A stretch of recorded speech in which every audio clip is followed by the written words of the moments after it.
परमात्मा में मैं आचार्य हृदय अवस्थी आप सभी का शास्त्र चर्चा चैनल पर हार्दिक स्वागत करता हूँ। प्रातः स्मरणीय पूज्य गुरु जी पंडित भगवत शरण शुक्ल व्याकरण के पूर्व विभागाध्यक्ष, संस्कृत धर्म संकाय, काशी हिंदू विश्वविद्यालय वाराणसी, हम लोगों को चरक संहिता के शारीरिक स्थान पर शास्त्रीय ज्ञान दे रहे हैं।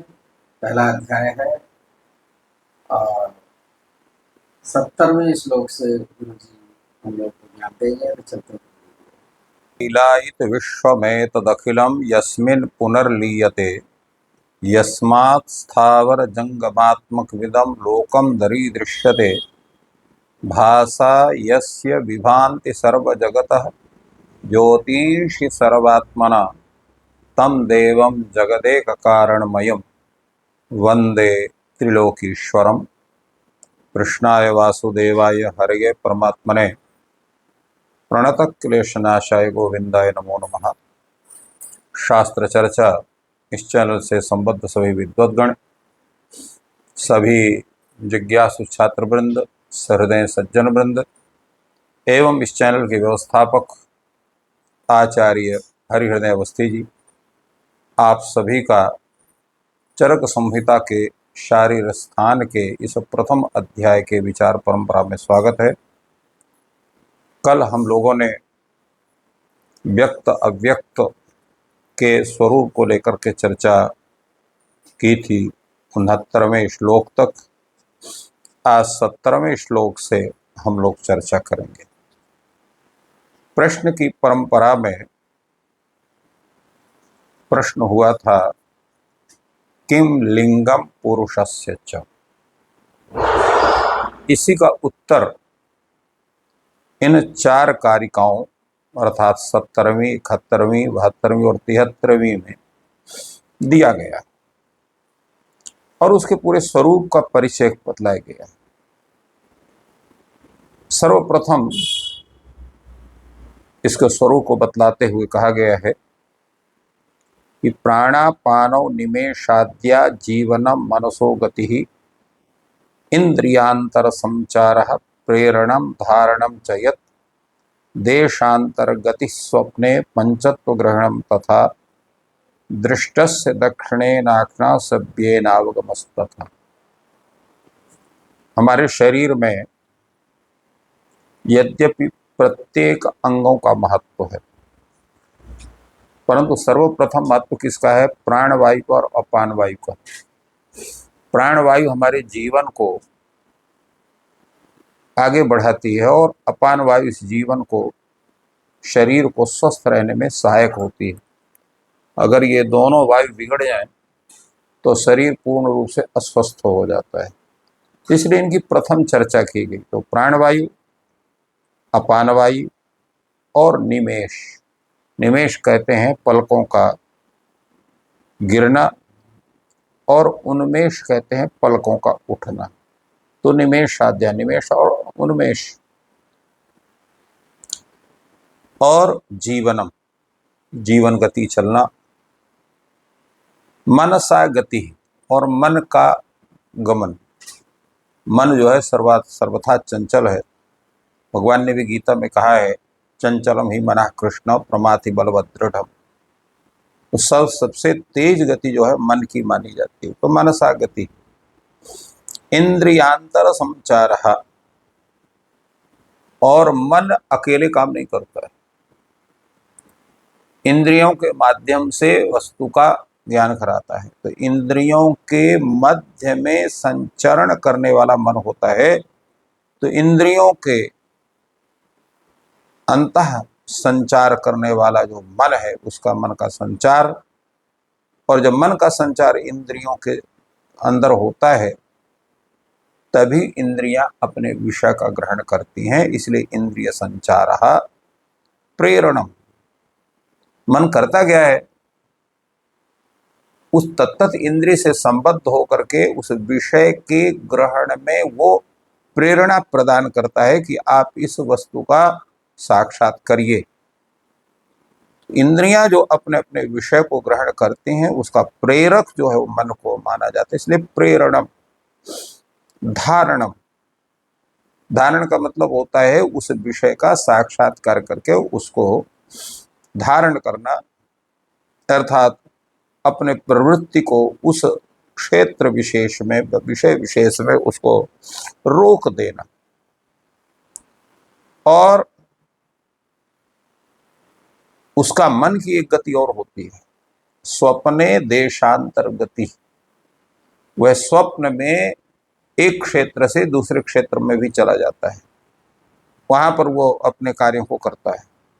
तो स्वप्ने देशांतर गति, देशांतर गति स्वप्ने, स्वप्न में उसके देशांतर गति, एक स्थान से दूसरे स्थान को हो जाता है, उसका स्वरूप देखने में भी आता है।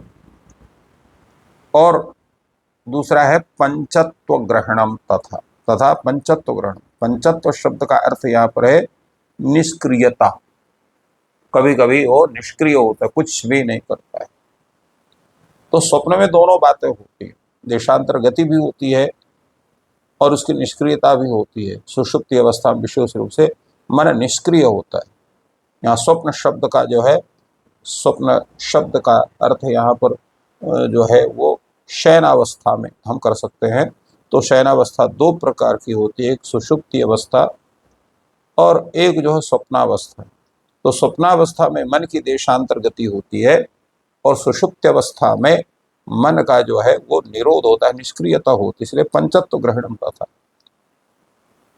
दूसरी एक बात, दाहिने आंख से हम जिस वस्तु का साक्षात करते हैं उसी वस्तु का हम बाएं आंख से भी साक्षात्कार कर सकते हैं। दृश्य से दक्षिणेन अक्षणा सव्येनावगमस्ततः, दाहिने आंख के द्वारा जो देखा गया विषय है, जाना गया विषय है, उसको हम बाएं आंख से भी उसको जान लेते हैं, समझ लेते हैं।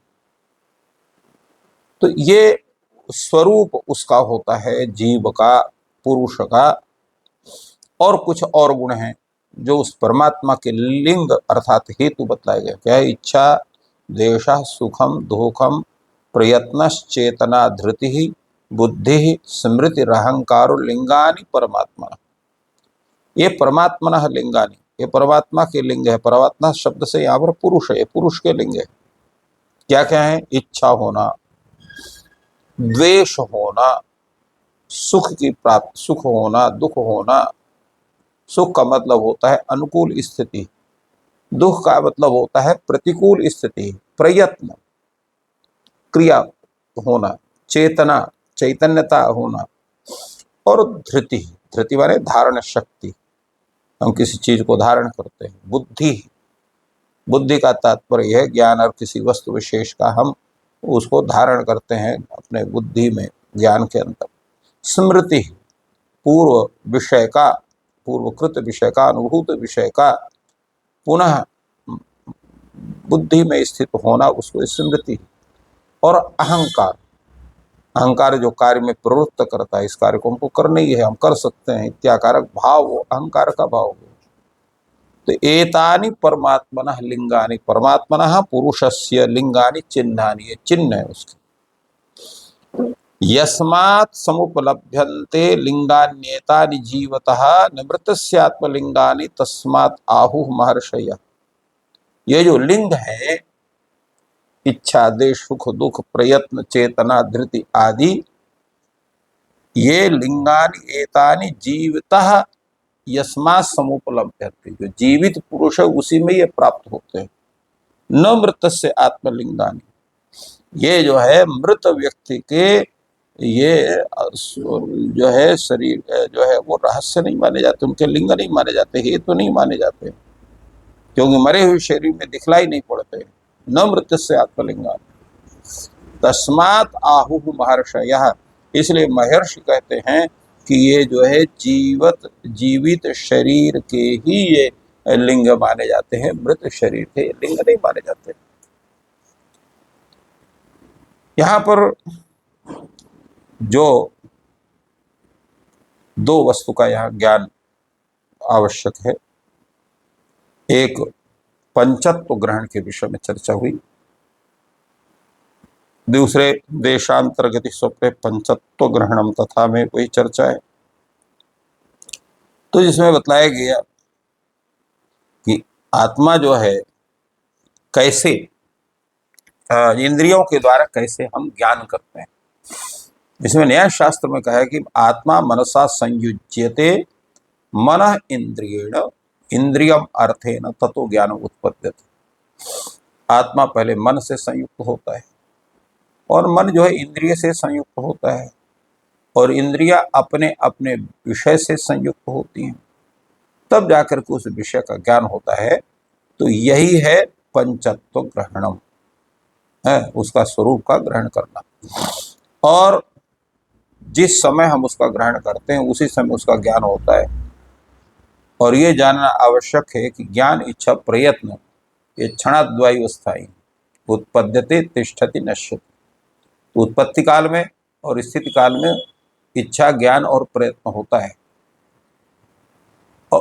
और इसके बाद स्थिति काल में होता है, तृतीय क्षण में वो नष्ट हो से लक्षणाद्वय स्थायी ये माने जाते हैं।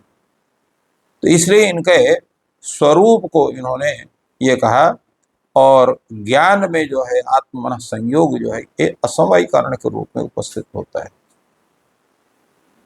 और देशांतर्गति स्वप्न पंचत्व ग्रहणम तथा में इसका स्वरूप जो है जैसे मध्यमणि न्याय, जैसे उसको देहली न्याय भी कहते हैं।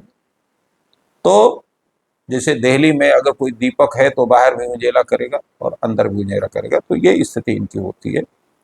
और जो तीसरा इन्होंने कहा दृश्य से दक्षिणे दक्षिणा सभ्येन अवगमस तथा, उसका मुख्य का तात्पर्य है जिसको हम प्रतिभिज्ञा ज्ञान प्रकार कहते हैं।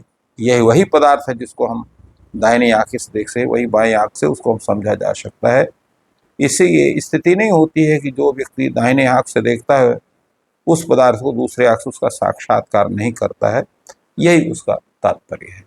तो इस तरह से पूरा विवेचन यहाँ पर उन्होंने एक सुंदर ढंग से उस शरीर से आत्म तत्व के स्वरूप का इन्होंने परिचित कराए। तो इस प्रकार जी ने जो चेतना से युक्त शरीर है, षड धातु पुरुष है, चतुर्विंशति पुरुष है, तो आत्मा के या जीवन के या चेतना के क्या लक्षण हैं जो आचार्य चरक ने यहाँ पर वर्णन किए हैं, उनका गुरु जी ने विश्लेषण किया। ये चेतना व्यक्त कैसे होती है? वैसे तो आत्मा जो है विकार है और इंद्रिय ग्राह्य नहीं है, इंद्रियों का विषय नहीं है, लेकिन जैसे कि वात है या वायु है, देख नहीं सकते, लेकिन कर्म से हम उसको पहचानते हैं। इसी तरह आत्मा शरीर में रहते हुए क्या कर्म कराती है, वो व्यक्त लक्षण गुरु जी ने हम लोग को व्यक्त किए और मैं समझाया। आपका दिन शुभ हो।